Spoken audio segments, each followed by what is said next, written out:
I started karate when I was 5 years old. It was in 1974.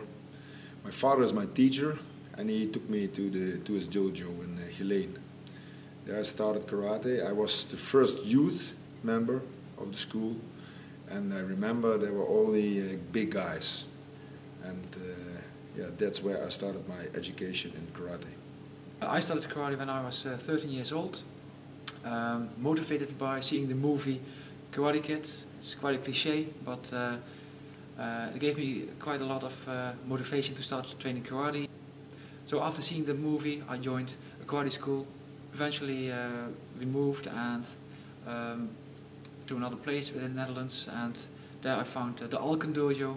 I trained karate also from Roger's father and eventually from Roger.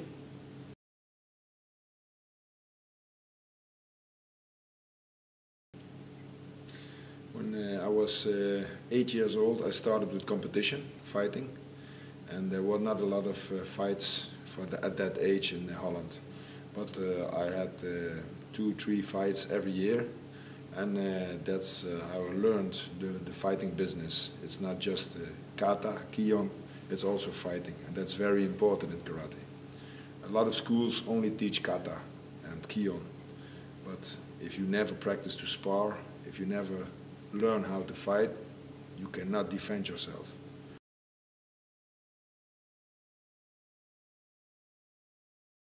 My father started karate with Kyokushin, full contact karate, and he later trained under Japanese masters in Germany Shotokan karate.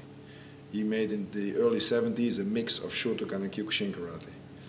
Technical aspect is Shotokan karate, but the fighting of the Kyokushin goes like a line through our dojo.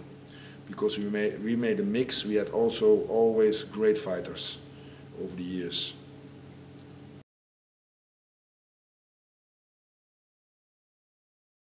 We spend a lot of time and effort on conditioning your body because we believe that the stronger and the fitter you are, the better your karate will be.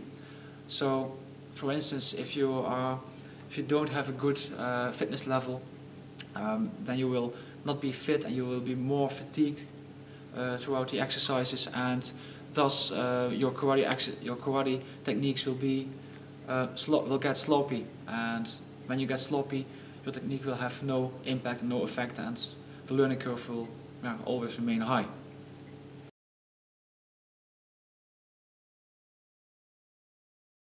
To become a good karateka, you must be open to all styles, as Muay Thai, MMA, Jiu-Jitsu, karate, but the great part of the story is karate.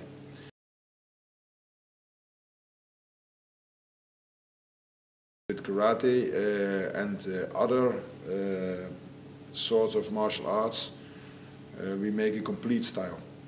And it's very good also for self-defense. And we train only the things that work, not bullshit. The traditional things we train is the kion and the kata. We explain the kion and the kata on the way we learned it from our master, and for examination.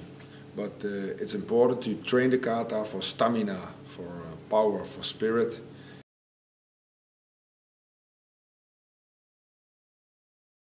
Kata is good for conditioning, for strengthening the body, and it makes your hits, your punches and your kicks stronger. But if you only practice kata and only practice the kion, the Akyuka, Uchiuka, Sotuka, Girabai, it's not practical for self-defense. The one thing does not go without the other thing if you want to do a good karate. But if you only train kata and kion, it's not good for self-defense. You must also train how to fight. Things from kata we explain traditional, but also in the self-defense aspect. And that's what works.